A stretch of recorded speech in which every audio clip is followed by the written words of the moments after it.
خطبہ علماء اور دعات پر کہ جن کی وجہ سے اسلام ٹھیک اور مکمل حالت میں ہم تک پہنچا۔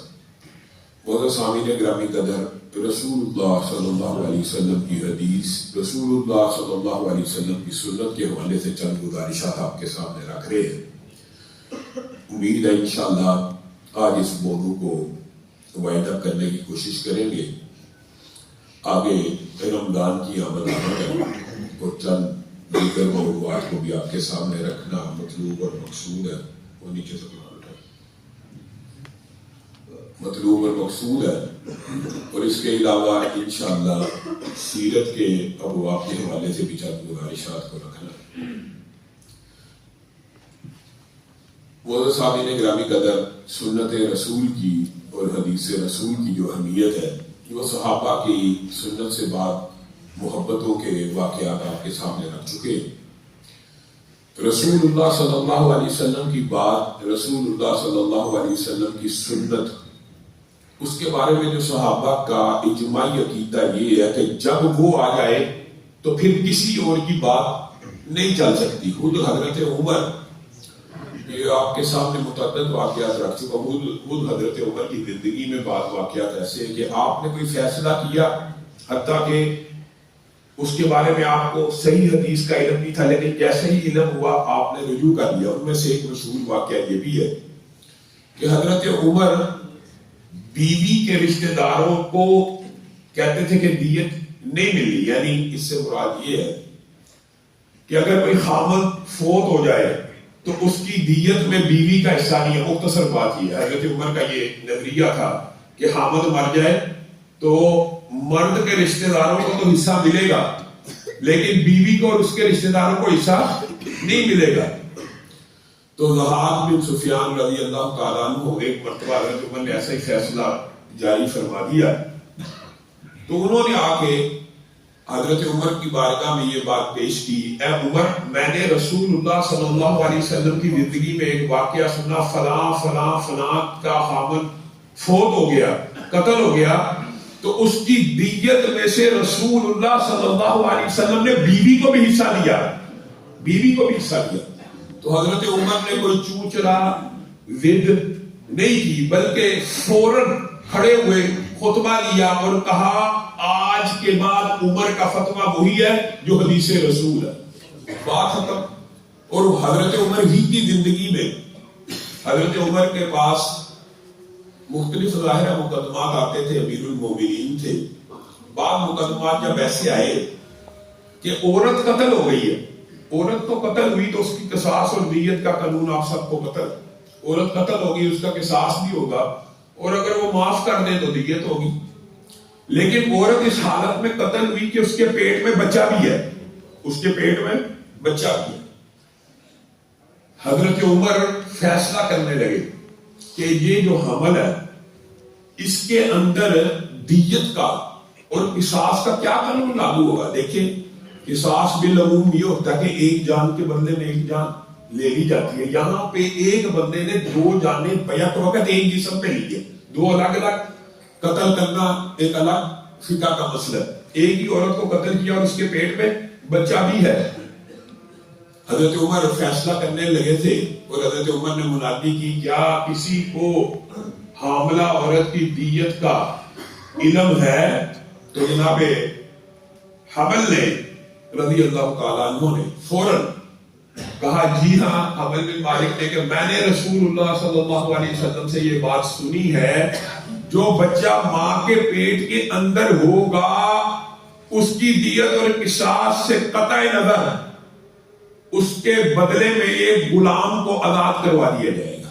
یعنی عورت کی دیت تو پوری ہوگی اور عورت کا قصاص تو پورا ہی ہوگا، اگر وہ معاف نہ کرے تو قصاصاً قتل کر دیا جائے گا، اگر معاف کریں گے تو دیت ہوگی۔ لیکن ہر دو صورتوں میں یا قصاص یا دیت لی جا رہی ہے، بچے کے بارے میں کیا حکم ہے؟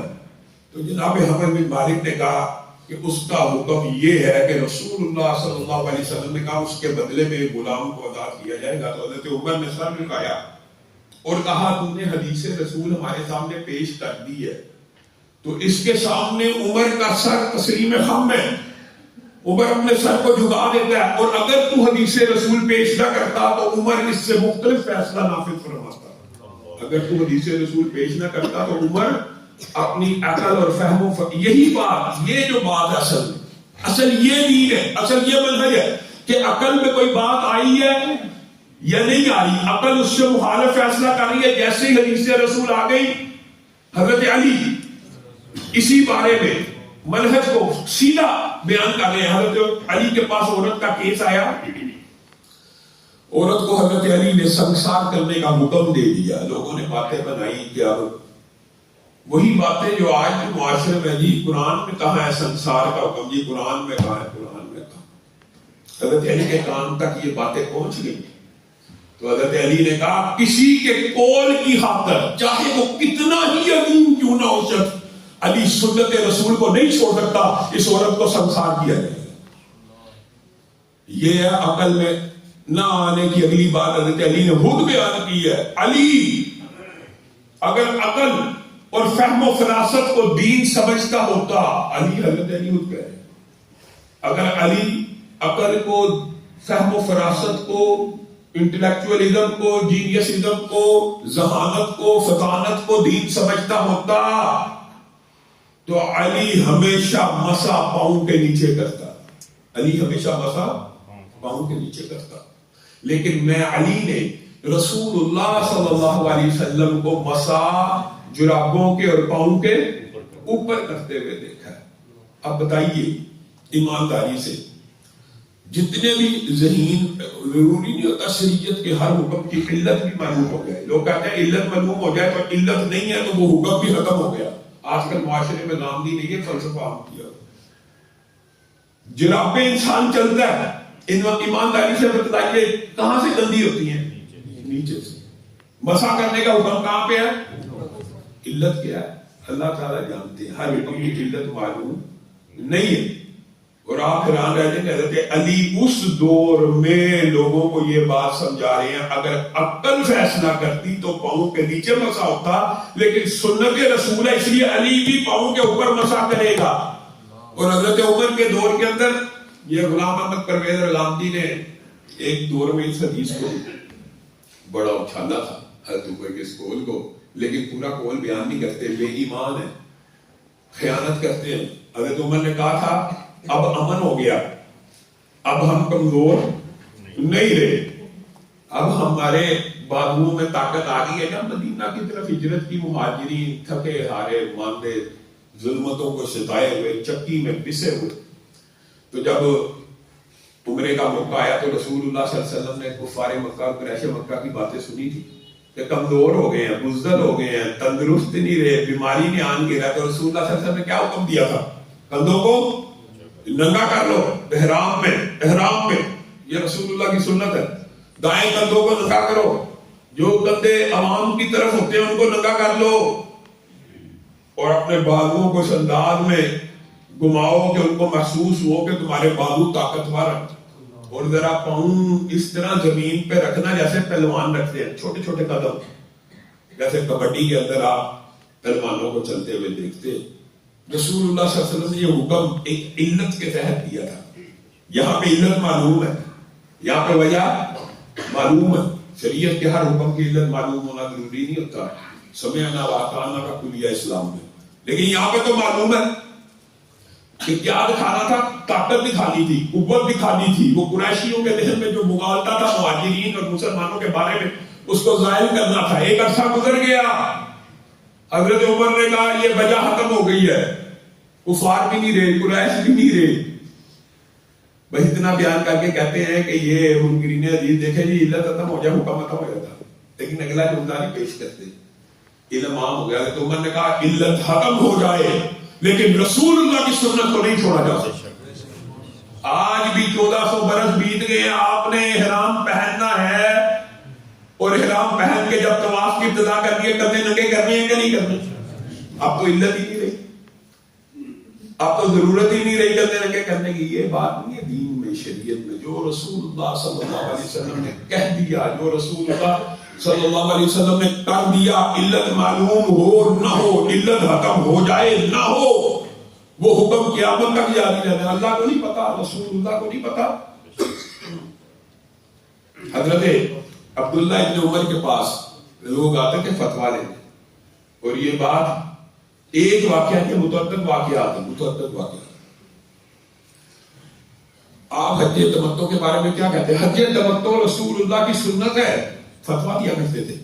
آپ کے والد محترم تو حج تمتع سے منع کیا کرتے تھے، حضرت عمر نے منع کیا، اور وہ انہوں نے جس وجہ سے منع کیا وہ یہ تھی کہ خانہ کعبہ کے طواف کیا، خانہ کعبہ ویران نہ لگایا۔ تو حضرت عمر نے کہا یہ لوگ حج کے ساتھ عمرہ بھی کر لیتے ہیں، تو عمرے اور حج کو علیحدہ علیحدہ کر لیا جائے تاکہ لوگ پورا سال عمرہ کیا کریں اور حج کے دنوں میں صرف حج کیا کریں، تو خانہ کعبہ آباد ہو جائے گا۔ آبادی کی نیت سے وہاں پہ بھی بیٹے نے مخالفت کی اور زندگی ختم ہو گئی ہے، ایک عرصہ بیت چکا ہے۔ ایک بندہ فتوا لینے آ رہا ہے، آپ کا والد تو کہتا تھا حج تمتع نہیں کرنا چاہیے، آپ کہہ رہے ہیں حج تمتع کرنا چاہیے۔ عبداللہ ابن عمر نے اس دور میں 1400 سال قبل یہ جملے کہے ہیں، آج کے مولوی کے جملے نہیں ہیں۔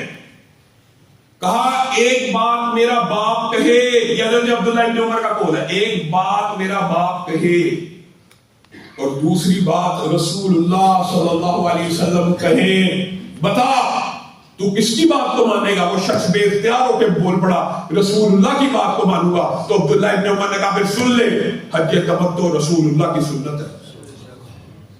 اس کے سامنے میرے باپ کا قول پیش کرتا ہے، اور عبداللہ ابن عباس نے اس بارے میں جو بات کہی ہے وہ میرا اور آپ کا منہج سلیم ہے، میرا اور آپ کا عقیدہ اور نقطہ نظر ہے۔ عبداللہ ابن عباس کے پاس بھی لوگ فتوا لینے آئے حج تمتع کے بارے میں، کہا حج تمتع رسول اللہ کی سنت ہے، آپ حج تمتع کرو۔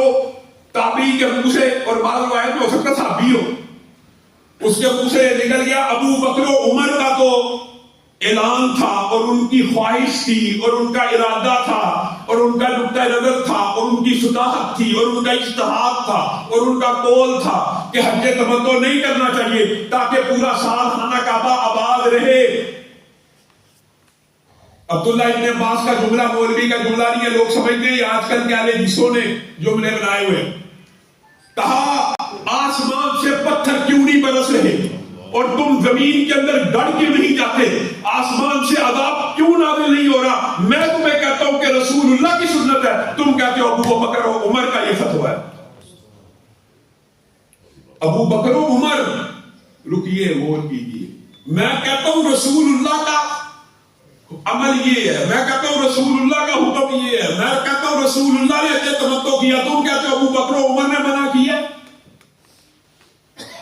آج اس جملے کے اوپر غور کیجئے، آج کا دور ہوتا اور عبداللہ ابن عباس موجود ہوتے اور ان کے سامنے یہ مقدمے لائے جاتے کہ اہل حدیث منکرین حدیث کے سامنے حدیث پیش کر رہے ہیں یا استخفاف حدیث کرنے والوں کے سامنے حدیث پیش کر رہے ہیں، اور وہ آگے سے کہہ رہے ہیں ابو بکر و عمر کی بات نہیں کر رہے، وہ کہہ رہے ہیں امام ابو حنیفہ کا فتویٰ تو یہ ہے رحمہ اللہ، وہ کہہ رہے ہیں فلاں امام کا فتویٰ تو یہ ہے، فلاں پیر کی بات تو یہ ہے، فلاں فقیہ کی بات تو یہ ہے، ہمارے امام غامدی کی بات تو یہ ہے۔ رسول اللہ صلی اللہ علیہ وسلم نے فرمایا موسیقی حرام ہے، تو غامدی صاحب یہ کہتے ہیں۔ رسول اللہ نے جو کہا ہے کہ میری امت عنقریب موسیقی کو حلال کر لے گی، بھائی حرام ہے تو حلال کرے گی نا، بخاری شریف کی حدیث ہے۔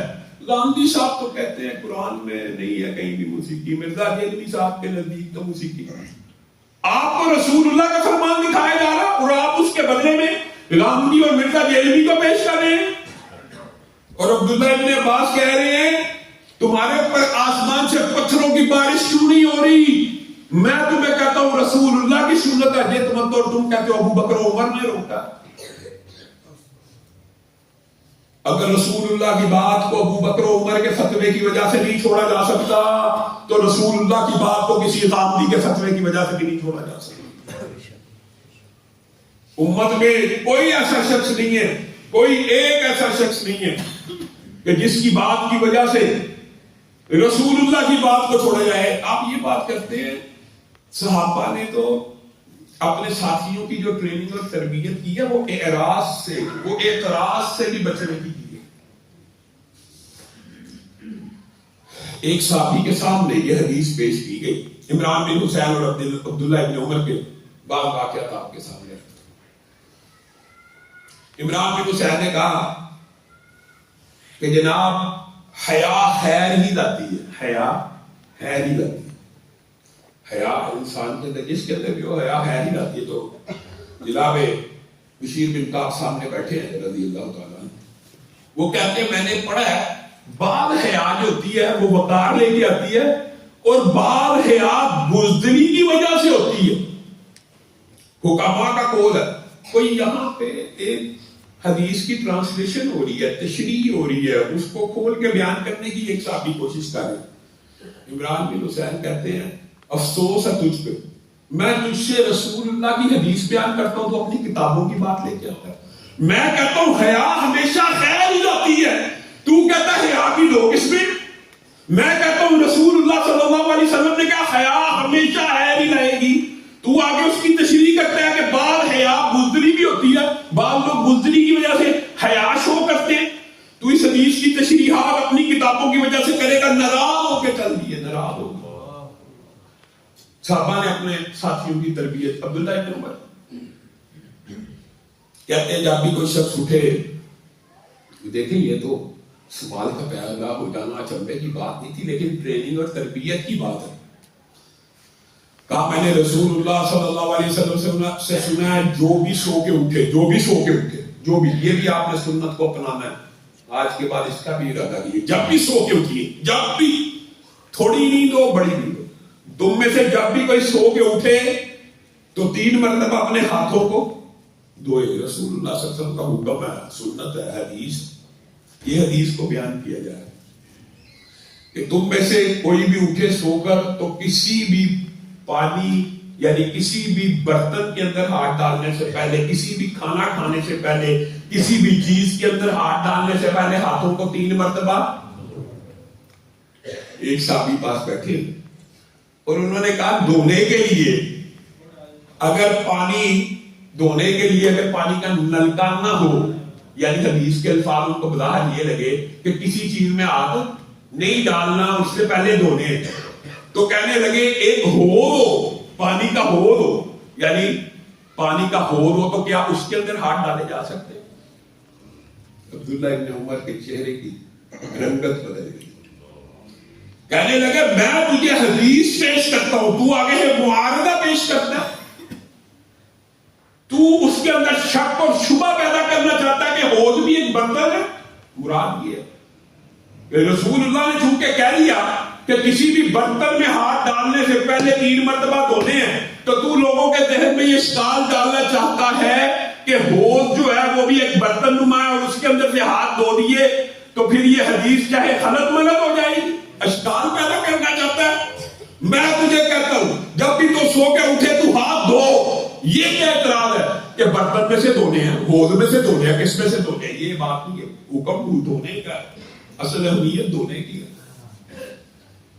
حضرت عبداللہ مسجد میں بیٹھے ہوئے، ایک شخص کنکریوں سے کھیل رہا ہے. کنکریاں ہاتھ میں پکڑ کے، ہمارے معاشرے میں بھی بچپن میں اب تو یہ گیمیں معاشرے سے نابود ہو گیا، بنٹے کھیلے جاتے تھے، انگلی کے اوپر ایسے رکھ کے بنٹا، اسی کو کہتے ہیں کنکریوں سے کھیلنا. اس دور میں بھی یہ کھیل موجود تھا.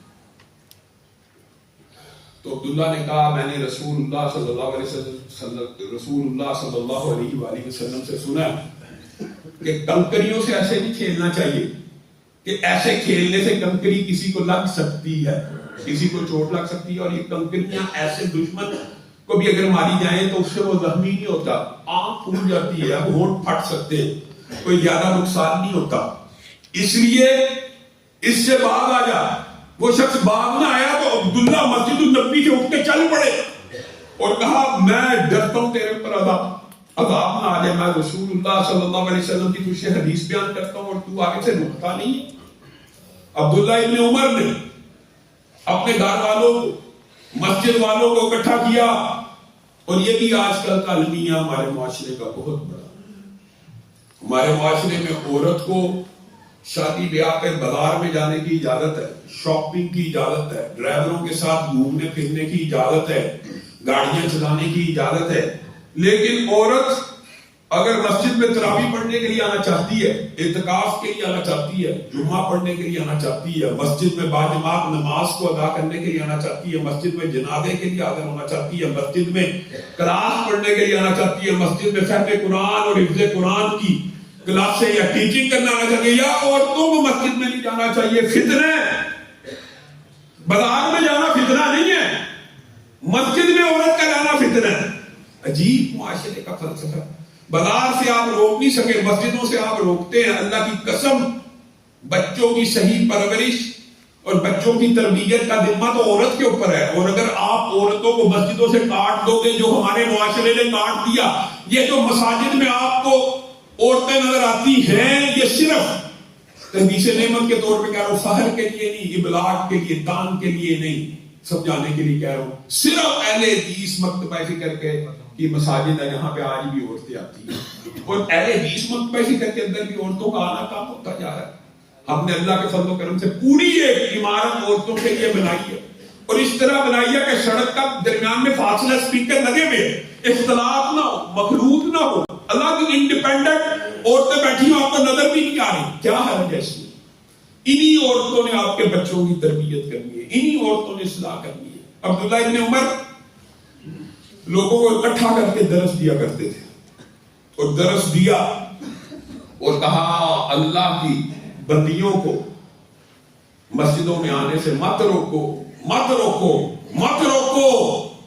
حضرت بلال آپ کے بیٹے ہیں، کھڑے ہو گئے، کہا میں اپنے گھر کی عورتوں کو روکوں گا۔ آپ کا چہرہ غصے سے لال سرخ ہو گیا، اور آپ کی آنکھوں میں پانی آ گیا، اور آپ رونا شروع ہو گئے، رونا شروع ہو گئے۔ اے بدبخت، اپنے بچوں کے اوپر کبھی لعنت نہیں کی۔ یہ پہلا موقع عبداللہ ابن عمر اپنے بیٹے پہ لعنت ڈال کے کہتے ہیں میں تجھ پہ لعنت بھیجتا ہوں، میں تجھے کہتا ہوں رسول اللہ نے عورتوں کو مسجدوں میں آنے سے منع کیا کہ وہ کبھی نہ روکو انہیں، خبردار کوئی بندہ اپنی بیوی کو، اپنی بیٹی کو مسجد میں آنے سے مت روکے، اور تو کہتا ہے میں روکوں گا، تجھ پہ اللہ کی لعنت۔ یہ وہ زبان ہے جس نے زندگی میں کبھی کسی کے اوپر لعنت نہیں کی، صرف اس وقت کی کہ جب حدیث رسول اور قول رسول کے سامنے کسی نے اعتراض کیا تو صحابہ نے مجھے اور آپ کو ایک منہج دیا کہ رسول اللہ صلی اللہ علیہ وسلم کی بات آ جائے، پھر چون، پھر چراں، پھر آگے سے دلیل، پھر ہیلے، پھر حجتیں، پھر دلائل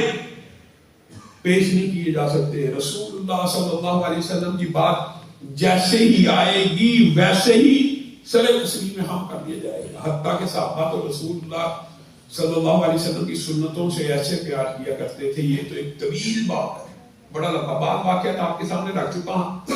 حسن و حسین کو چلتا دیکھ کر ابو ہریرہ رک جایا کرتے تھے اور کہتے تھے اپنی قمیض کو اٹھاؤ، وہ قمیض اٹھا لیتے، آپ پیٹ کے اوپر بوسہ دیا کرتے تھے، اور پیٹ پہ بوسہ دینے کے بعد کہا کرتے تھے میں نے رسول اللہ صلی اللہ علیہ وسلم کے 2 ہونٹ اس جگہ پہ لگتے ہوئے دیکھا، اس لیے لگا۔ اور منکرین حدیث نے اشکال پیدا کیے، اشکال، یہ یار حدیثیں کب لکھی گئی، 100 سال بعد، 150 سال بعد، جی یہ بھی جھوٹ ہے۔ رسول اللہ کی زندگی میں لکھی جاتی تھی، ہر صحابی لکھا کرتا تھا، لیکن تم لکھنے کی بات کرتے ہو، اللہ تعالیٰ نے بل ہوا آیات بینات فی صدور الذین اوتوا العلم کا وعدہ کیا ہے کہ اللہ تعالیٰ نے یہ دین صرف کتاب کی چھال کے اوپر یا لکڑی کی چھال کے اوپر یا کتاب کے صفحے کے اوپر محفوظ نہیں کیا، بل ہوا آیات بینات فی صدور الذین اوتوا العلم، اس کتاب کو ہم نے دھڑکتے ہوئے دلوں میں زندہ رکھا ہے، اس دین کو ہم دلوں کے اندر محفوظ کریں گے۔ حفظ کا جو سسٹم، حفاظت دین کے لیے اول، اسی لیے رسول اللہ صلی اللہ علیہ وسلم نے فرمایا تھا سب سے بہترین دور میرا ہے، اس کے بعد میرے بعد آنے والوں کا، اس کے بعد میرے بعد آنے والے کا۔ یہ 3 دور بہترین دور اس لیے ہیں کہ انہوں نے دین کو حفظ کیا، صرف یہ وجہ، یہ دین کے حافظ، اور ان کے حفظ کا امتحان آج غامدی اور انکار حدیث کرنے والوں نے نہیں کیا۔ آپ کو سچا واقعہ بتاتا ہوں، مروان بن حکم بھی گورنر تھے، ان کے ذہن میں بھی آ گیا کہ ابو ہریرہ بہت حدیث بیان دیا کرتے ہیں، کیا کیا جائے؟ لوگ شکایت کرتے تھے کہ یہ حضرت ابو ہریرہ کوئی غلط کام ہو اس کے خلاف کہتے ہیں رسول اللہ صلی اللہ علیہ وسلم نے ایسے کر دی. یہ کیسے ہو سکتا ہے کہ رسول اللہ نے ہر بات کے بارے میں حکم جاری کیا؟ ہاں دین مکمل ہے. جو ابو ہریرہ کو پتا تھا وہ بیان کر دیا کرتے تھے. مروان بن حکم نے کہا ابو ہریرہ کو بلایا ہے، سچا واقعہ صحیح سند کے ساتھ بلایا. اس مسئلے کے بارے میں کیا جی یہ حدیث ہے، اس مسئلے کے بارے میں کیا جی یہ حدیث ہے. سارا دل لگا رہا اس مسئلے کے بارے میں. اور اصل ٹارگٹ ابو ہریرہ کا امتحان اور ان کے حفظ کا امتحان لینا تھا. پیچھے اپنا ایک سیکٹری بٹھایا ہوا، کہا جو بھی حدیث جس مسئلے کے بارے میں ابو ہریرہ بیان کرے لکھی جائے لکھی جائے لکھی جائے. پورا دن گزر گیا. ابو ہریرہ نے سینکڑوں احادیث بیان کی. وہ سینکڑوں کی سینکڑوں احادیث سیکٹری نے لکھ لی. کہا اچھا آپ کی مہربانی، آپ نے بڑا ہمیں اپنے علم سے نوازا. 1 سال انتظار کیا، 1 سال. اور 1 سال کے بعد ابو ہریرہ کو دوبارہ بلایا. حفظ کا امتحان صحابہ سے بھی لیا گیا. اس سے لیا جاتا صحابی رسول سے. پھر آپ سے مسئلے پوچھیں گے اور گھما پھرا کے پوچھیں گے آپ نے حدیثوں کو بیان کیا، حدیثوں کو بیان کیا، حدیثوں کو بیان کیا. سینکڑوں حدیث بیان کر دی تو سیکٹری کو کہا سامنے آ جا، دیکھ جو پچھلے سال بیان کی تھی جو اس سال بیان کی ہے کتنا فرق ہے، اور اگر فرق ہے اس کو سزا دی جائے گی. سیکٹری نے سامنے بیٹھ کے کھنگالا کئی گھنٹے کے بعد کا اللہ کی قسم جو بات پچھلے سال ابو ہریرہ نے رسول اللہ سے بیان کی تھی اس میں زیر اور زبر کا بھی فرق ہے. یہ امتحان صرف صحابہ سے نہیں، امام شہاب زہری سے، ہشام بن عبد الملک، یہ تو گورنر تھے مروان. ہشام بن عبد الملک تو خود خلیفۃ المسلمین تھے، امیر المومنین تھے. انہوں نے بھی امام شہاب زہری کے بارے میں سنا کر احادیث بیان کرتا. انہوں نے مروان کی طرح ٹیسٹ نہیں لیا. انہوں نے کہا امام صاحب آپ ہمیں کوئی کتاب تحریر کر دیں جس میں اتنی حدیثوں، کتنی 400 حدیثوں کمپائل کر دیجئے، دین کے سارے مسائل اس میں آ جائیں. امام شہاب زہری نے کہا میں خود تو نہیں لکھتا، آپ اپنے کسی بندے کو کہ میں ابھی 400 حدیث کے اوپر مشتمل کتاب لکھوا دیتا ہوں. ابھی ایک ہی دن میں 400 حدیثیں لکھوا کے چل دی. ہشام بن عبد الملک نے بھی ٹیسٹ لیا.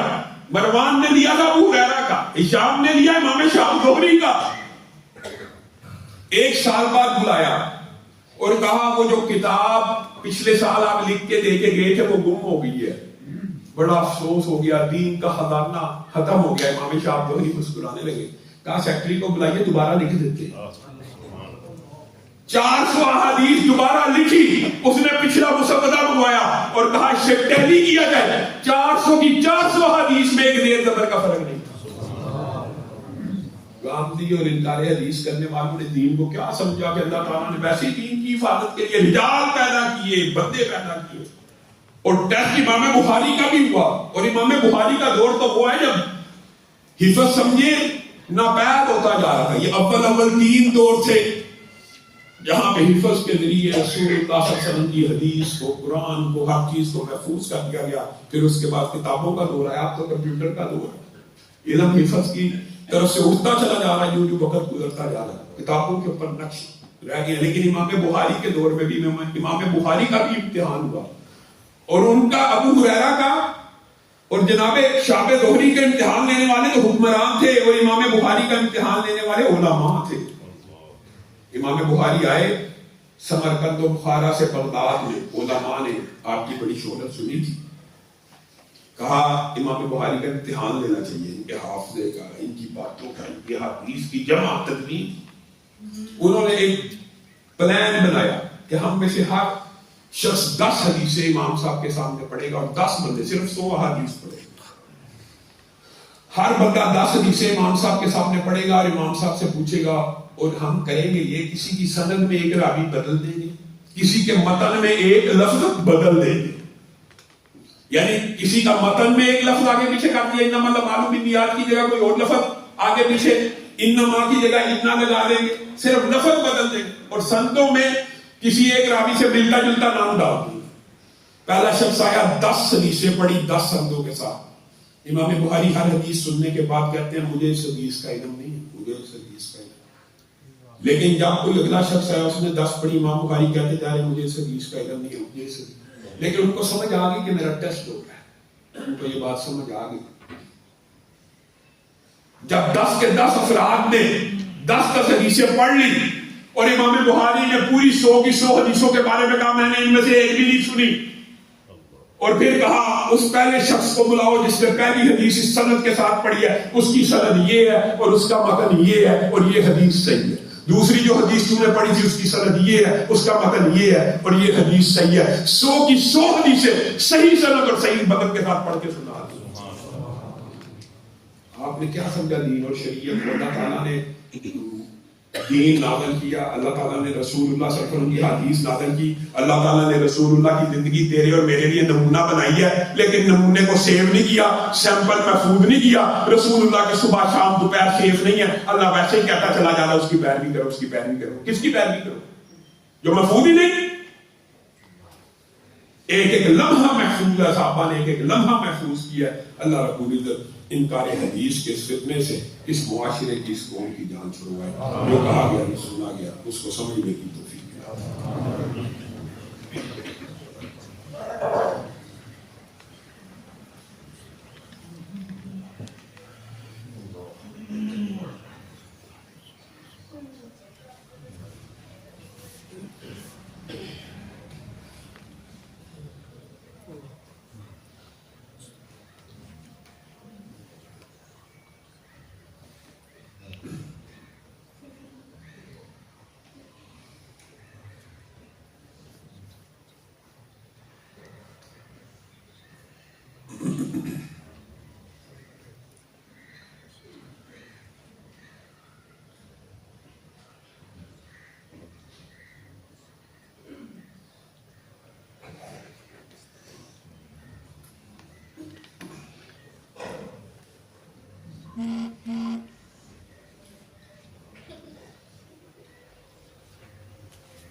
إن الحمد لله نحمده ونستعينه ونستغفره ونؤمن به ونتوكل عليه ونعوذ بالله من شرور أنفسنا ومن سيئات أعمالنا من يهده الله فلا مضل له ومن يضلل فلا هادي له وأشهد أن لا إله إلا الله وأشهد أن محمدا عبده ورسوله.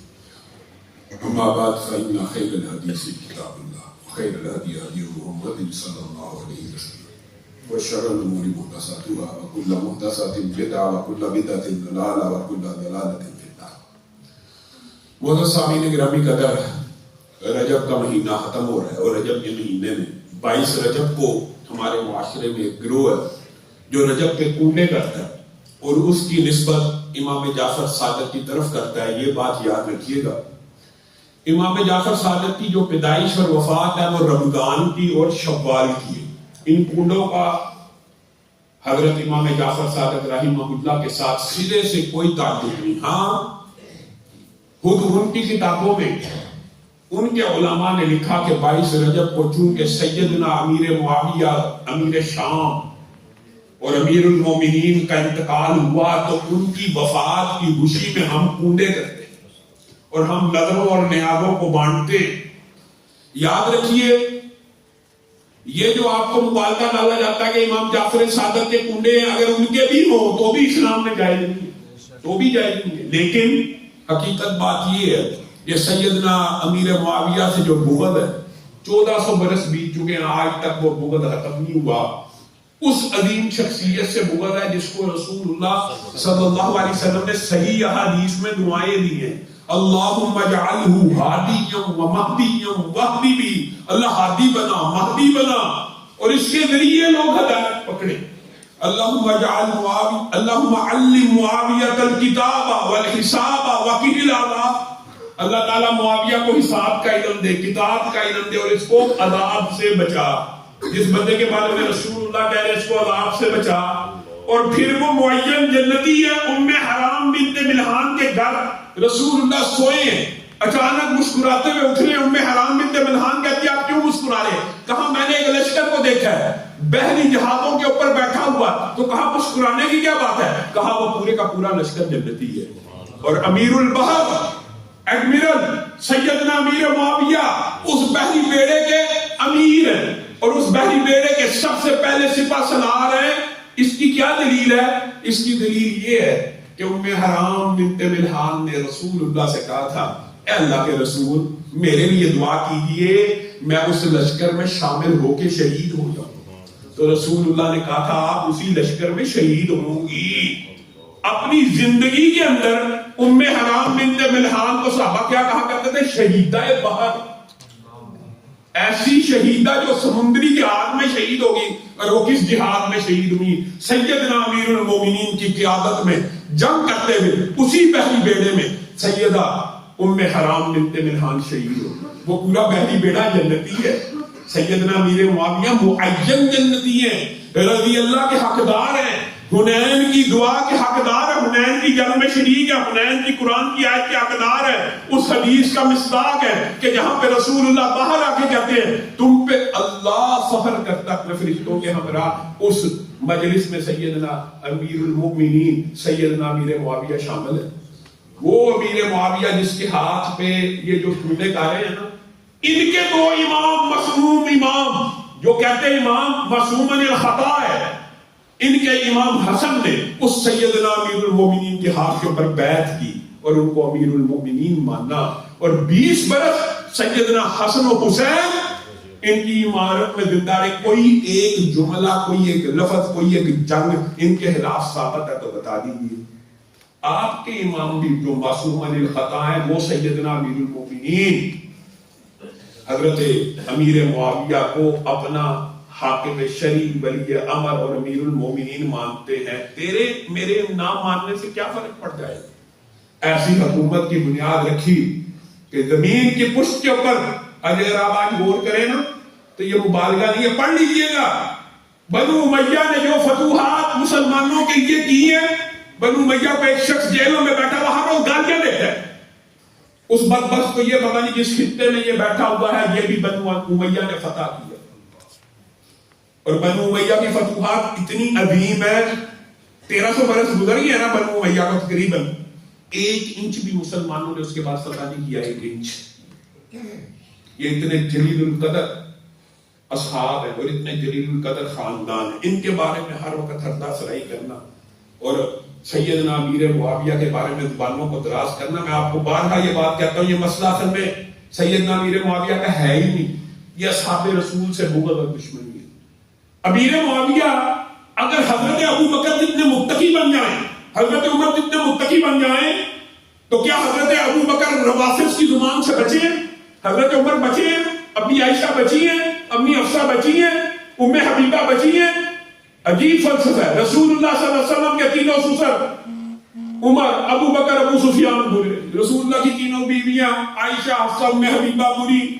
رسول اللہ کے برادر نسبتی حضرت امیر معاویہ برے. پورا خاندان ہی رسول اللہ کا برا ہے, لیکن ہم خاندان رسول سے محبت کرتے ہیں. سبحان اللہ. پورا خاندان برا اور محبت ہمیں خاندان سے. یہ کون سا فلسفہ؟